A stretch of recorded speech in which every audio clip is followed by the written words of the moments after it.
मधु जैसे ही ट्रेन की general bogie में चढ़ी, एक जाना पहचाना चेहरा उसके पीछे से आकर उसके बगल में बैठ गया। वह उसका पति सुधीर था, जो कभी उसकी जिंदगी की धड़कन हुआ करता था। उसके साथ मधु ने जिंदगी के 4 साल गुजारे थे, मगर 8 साल पहले दोनों का तलाक हो गया था। वह उसके बेहद करीब बैठा था, मगर उसने एक बार भी मधु की तरफ नहीं देखा। सीट पर बैठते ही चुपचाप अपने मोबाइल में लग गया।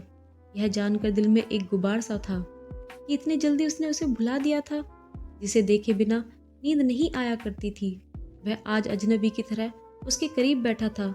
दिल किया कि उसे एक बार छू लूं, इसलिए मधु बिना उसकी तरफ देखे उसके और थोड़ा नज़दीक हो गई। जब उसका कंधा उससे टकराया तो उस स्पर्श से एक सुकून सा मिला। पता नहीं क्यों कलेजे को एक ठंडक सी मिली। पुरानी यादें फिर से ताज़ा हो गई। वह 6 फीट का इंसान कभी पूरा का पूरा उसका था। मधु की पति से कभी लड़ाई भी नहीं हुई थी, कभी दोनों में मतभेद भी नहीं हुआ। जब तलाक हुआ था तब भी वह उसे प्यार करती थी। सुधीर भी उससे प्यार करता था, फिर भी उनका तलाक हो गया। ना चाहते हुए भी वह एक दूसरे से अलग हो गए। वजह भी अनोखी थी। मधु और उसकी बड़ी बहन की शादी एक साथ और एक ही घर में हुई थी। सब कुछ ठीक चल रहा था कि अचानक घर में भूचाल आ गया। अचानक जीजाजी ने ऐलान कर दिया कि वह अब उसकी बहन के साथ नहीं रह सकते, उन्हें किसी और से शादी करनी है। वह उसकी बहन को तलाक देना चाहते हैं। जीजाजी को सबने बहुत समझाया, बहुत मिन्नतें की गई, मगर उन्होंने किसी की नहीं सुनी। पापा ने कहा, अगर बड़ी बेटी को छोड़ दोगे तो मैं छोटी बेटी को भी यहाँ नहीं छोड़ूंगा। अगर एक शादी टूटी तो दूसरी भी टूटेगी। इस टेंशन के बीच मधु और उसकी दीदी मायके आकर बैठ गई। उस समय वह ना समझ थी खुद निर्णय उस समय वह ना समझ थी खुद निर्णय लेने के काबिल नहीं थी। बस एक ही बात बुरी लग रही थी कि दीदी के साथ गलत हो रहा है, इसलिए उस दीदी का साथ देना चाहिए। सुधीर उसके सामने बहुत गिड़गिड़ाया था, बोला था कि मैं भैया जैसा नहीं हूँ, प्लीज़ मधु मुझे छोड़कर मत जाओ। मगर पापा और भाइयों ने साफ कह दिया था कि या तो हमें चुन लो या फिर अपने पति को। अगर अपने पति के साथ गई तो हमसे हमेशा के लिए तुम्हारा रिश्ता खत्म हो जाएगा। फिर दीदी के साथ उनका भी तलाक हो गया। फिर वह दोनों बहनों के लिए फिर से लड़के देखे जाने लगे। तलाक के बाद मधु को एहसास हुआ कि उसने बहुत बड़ी गलती कर दी है। अब उसे सुधीर जैसा लड़का मिलना नामुमकिन है, क्योंकि दोनों तलाकशुदा बहनों के लिए ऐसे ऐसे रिश्ते आते थे जिन्हें देखकर मधु घबरा जाती थी। शराबी, हिस्ट्री सीटर और 4-4 बच्चों के पिता, जो उससे उम्र में दुगने थे, उनके रिश्ते आते थे। उससे 15 साल बड़े एक विदुर के साथ दीदी का रिश्ता हो गया। वह 2 किशोर बच्चों का बाप था, मगर उसे कोई भी लड़का पसंद नहीं आया। इसी बीच पापा का देहांत हो गया। उसके बाद मधु की जिंदगी गुमनाम बन गई। वह कभी भाइयों के साथ रहती तो कभी दीदी के घर रहती। कुछ ही दिनों में वह उन्हें बोझ लगने लगी थी। वह चाहते थे जो भी रिश्ता मिले मधु शादी कर ले, मगर वह ऐसा नहीं चाहती थी। धीरे धीरे माहौल ऐसा बनता गया कि सबने उसे ताने देने लगे, और एक वक्त ऐसा भी आया जब अपने ही घर में उसका सांस लेना भी दुभर हो गया था। उसकी जिंदगी उस मोड़ पर आ पहुंची थी जहां सपने खत्म हो जाते हैं। मधु दुनिया में बिल्कुल अकेली हो गई थी। जिस बहन के लिए उसने अपने पति को छोड़ दिया था वह भी पराई हो चुकी थी। जिन घर वालों के कहने पर पति को छोड़ा था वह भी पराये हो चुके थे। जिन भाइयों के कहने पर पति को छोड़ा था उनके लिए भी वह बोझ बन चुकी थी। ना पीहर बचा था, ना ससुराल। मधु हमेशा के लिए अपने भाइयों का घर छोड़कर जा रही थी। उसकी एक सहेली अपने पति के साथ गुजरात के सूरत शहर में रहती थी। उसने कहा था वह सूरत चली आए, वहाँ वह उसे कोई नौकरी दिला देगी। इसलिए मधु सूरत जाने के लिए ट्रेन में आ बैठी थी। 600 किलोमीटर का सफ़र करना था, वह भी जनरल डिब्बे में बैठकर। मगर ईश्वर का सहयोग देखिए, उस सफ़र में एक पुराना हमसफ़र उसके पास आकर बैठा था। गाड़ी शहर से बाहर निकल आई थी। सुधीर खिड़की की तरफ बैठा था, इसलिए वह अब मोबाइल को छोड़कर बाहर के नज़ारों को देख रहा था। पीछा करते हुए मधु भी बाहर देख रही थी। वह छुई मुई सी होकर उसके साथ बैठने की कोशिश कर रही थी। पता नहीं भगवान ने क्यों यह पल उसे दिए थे, थोड़ा सा जीने के लिए, थोड़ा सा उसे नज़दीक से देखने के लिए। अब वह उसका नहीं था। काश होता तो वह उससे चिपक कर बैठ जाती। उसका मन कर रहा था उससे बातें करे। उसने दूसरी शादी किसके साथ की है, उसके कितने बच्चे हैं, मधु सब कुछ जान लेना चाहती थी, मगर कैसे जानती। उसने तो उसे पहचाना ही नहीं था। अचानक डिब्बे में टीटी आ गया और लोगों के टिकट चेक करने लगा। उसने महसूस किया कि सुधीर टीटी को देखकर थोड़ा सा नर्वस हो गया था। बार बार पहलू बदल रहा था। जब टीटी ने उसे टिकट के बारे में पूछा तो मधु ने उसे अपना टिकट दिखा दिया। उसके हाथ से टिकट छूटकर नीचे गिर गया था, पर सुधीर ने उसका टिकट उठाकर वापस दिया। उस वक्त पहली बार उनकी आंखें मिली, मगर उनकी आंखों में अजनबीपन था। ऐसे लगा जैसे उसने मधु को जरा भी नहीं पहचाना था। टीटी ने उसे टिकट दिखाने को कहा। वह बोला, जल्दबाजी में टिकट नहीं ले सका सर, प्लीज़ अब आप सूरत का एक टिकट दे दो। टीटी बोला, जुर्माना लगेगा। सुधीर बोला, ठीक है सर, जुर्माने के साथ टिकट काट दीजिए। जब मधु ने उसके मुंह से सूरत का नाम सुना तो पता नहीं क्यों उसके दिल में खुशी की तार झंझना उठे। वह पूरे सफ़र में साथ रहेगा, उसके लिए यह बहुत बड़ी खुशी की बात थी। बात हो या ना हो, उसे करीब से निहार तो सकेगी। उसके बदन की खुशबू आज भी उसके जहन में कहीं सिमटी हुई थी। उसके चेहरे की मुस्कान उसके दिल के किसी कोने में आज भी सुरक्षित थी। मधु उठकर टॉयलेट की तरफ गई। वहाँ वॉश बेसिन पर लगे शीशे में उसने खुद को निहारा। आज उसके रूखे चेहरे पर थोड़ी सी लालिमा झलक आई थी। यह चेहरा भी कमबख्त क्रीम पाउडर से इतना नहीं खिलता जितना किसी प्रिय के करीब आने से चहकने लगता था। वह अपने पर्स से मेकअप का सामान निकाल वर्षों बाद अपने होठों पर लिपस्टिक लगाने लगी। चेहरा धोकर थोड़ी सी फेयर एंड लवली चेहरे पर पोती, फिर खुद को शीशे में निहारने लगी। मधु जानती थी कि अब पहले जितनी सुंदर नहीं है। अकेलेपन और भाई भाभीियों के तानों से मिली टेंशन ने उसके चेहरे पर गहरा असर छोड़ा था। भविष्य की चिंताओं ने उसे खोखला कर दिया था। अब ज़्यादा ख्वाहिशें नहीं बची थी। बस 2 वक्त का खाना मिल जाए, इतनी ही हसरत बाकी रह गई थी। खुद को शीशे में देखकर उसे ज़्यादा खुशी नहीं हुई थी। विभिन्न कोनों से उसने खुद को निहारा, 1-2 बार मुस्कुराकर भी देखा, यह सोचकर कि शायद वह मुस्कुराते हुए तो थोड़ा सुंदर लगे, या पास में बैठा है, क्या पता थोड़ा सा उसके दिल में उतर जाऊं और उसे याद आ जाए कि मैं कभी उसकी पत्नी थी। उसके हाथ को तकिया बनाकर सोया करती थी, उसके सीने से सर लगाकर उसकी धड़कनें सुनने का प्रयास किया करती थी। जब तक वह घर नहीं आ जाता था उसकी राह तका करती थी। जब वह वापस अपनी सीट पर आई तो उसने देखा जहाँ पर वह बैठी थी उस खाली जगह पर सुधीर ने अपना रुमाल रखा था।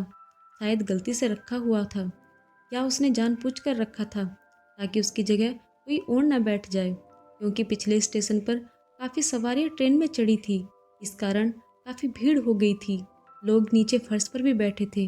मधु ने बैठने से पहले उसका रुमाल उठाया, फिर उसी हाथ से अपना गाल खुजाने के बहाने रुमाल को नाक के करीब से गुजारा। वही पुरानी खुशबू, वही सेंट जो वह बरसों पहले लगाया करता था। रुमाल सूंघते वक्त उसकी आंखें बंद हो गई थी।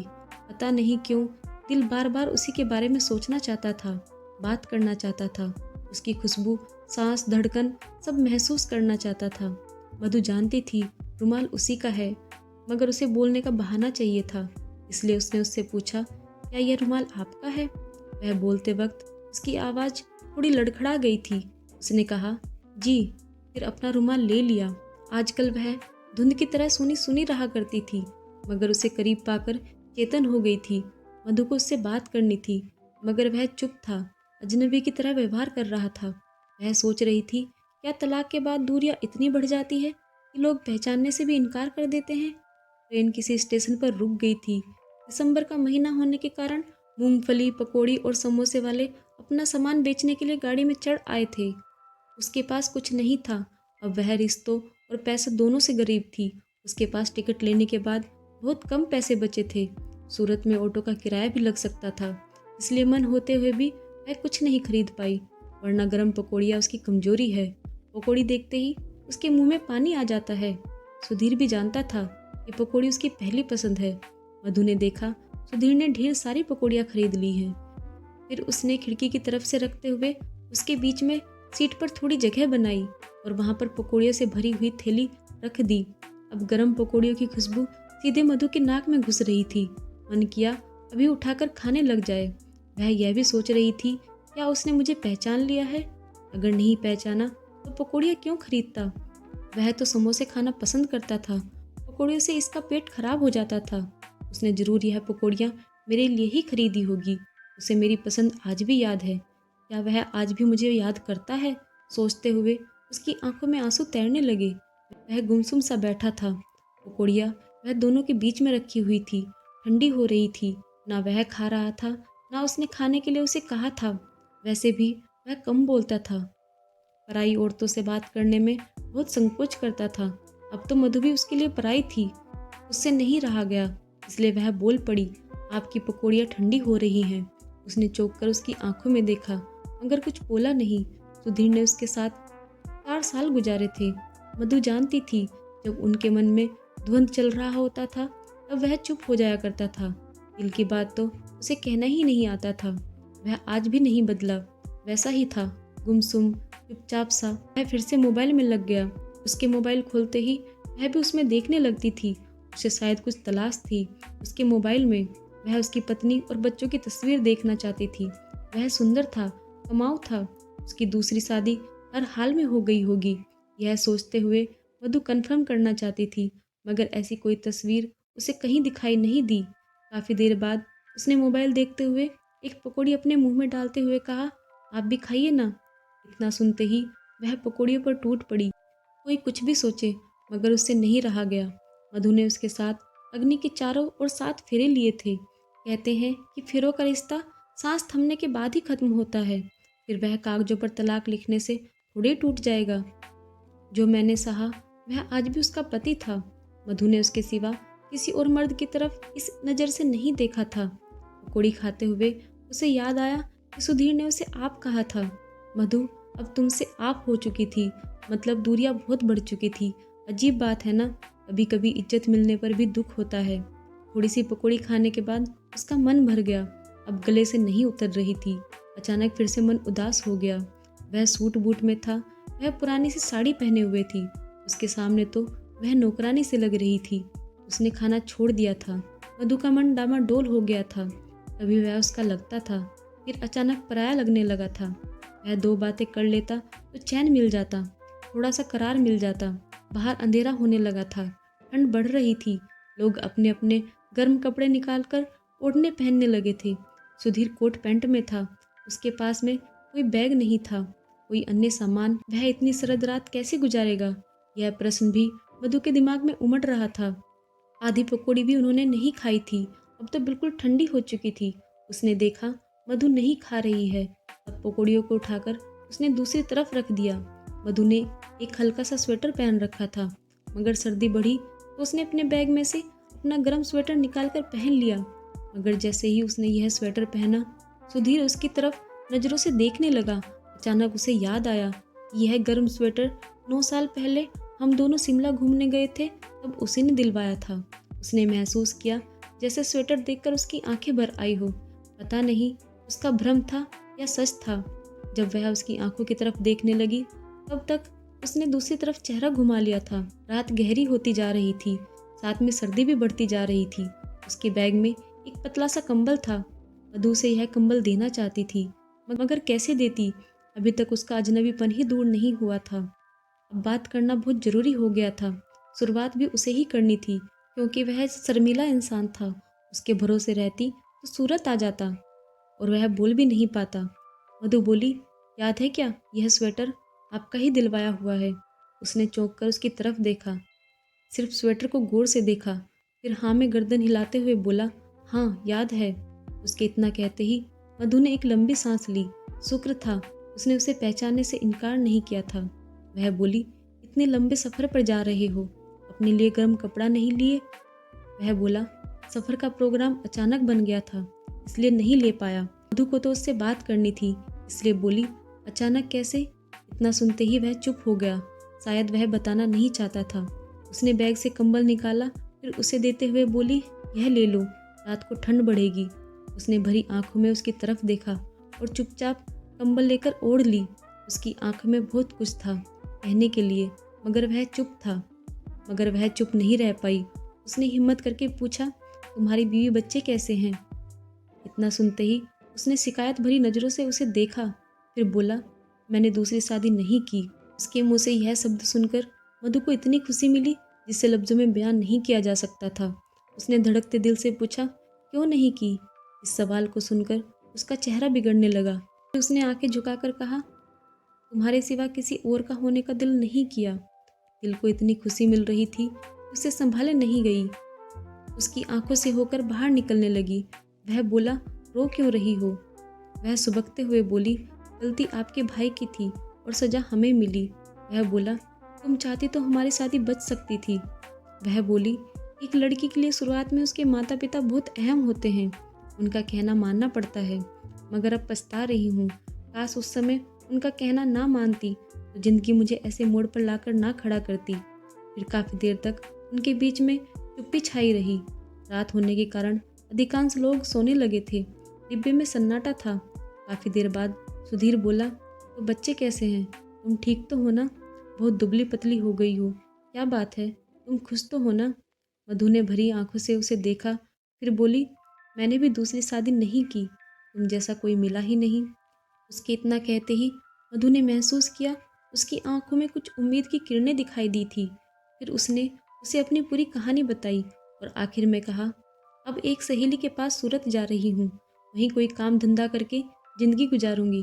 तुमसे बिछड़कर बिल्कुल तन्हा हो गई हूँ। सुधीर बोला, एक बात कहूँ? मधु बोली, क्या? वह बोला, वापस लौट आओ ना, तुम्हारे बिना मुझे जीना नहीं आता। आज बरसों बाद तुम्हारे शहर आया था, इत्तेफाक देखो तुम रास्ते में मुझे दिख गई थी। फिर मैं वहीं गाड़ी खड़ी करके तुम्हारे पीछे पीछे ट्रेन में आ गया। तुम्हारा साथ पाने के लिए सफ़र कर रहा हूँ, तुम्हें कुछ पलों के लिए करीब से महसूस करने के लिए सफ़र कर रहा हूँ।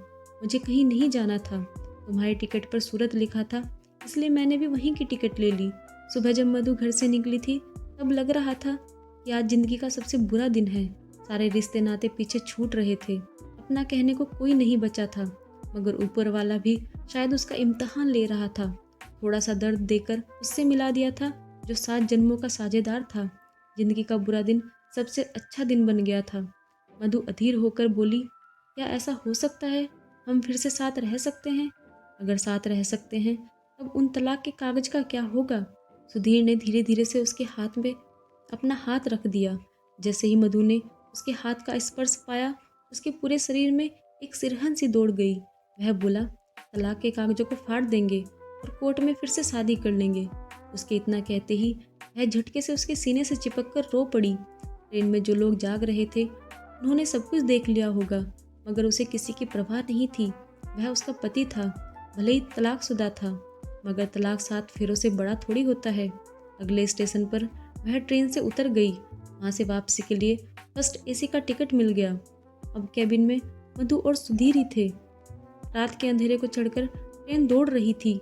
मधु का 8 साल का वनवास खत्म हो चुका था और अब वह पिया का साथ पाकर बावरी सी हो गई थी।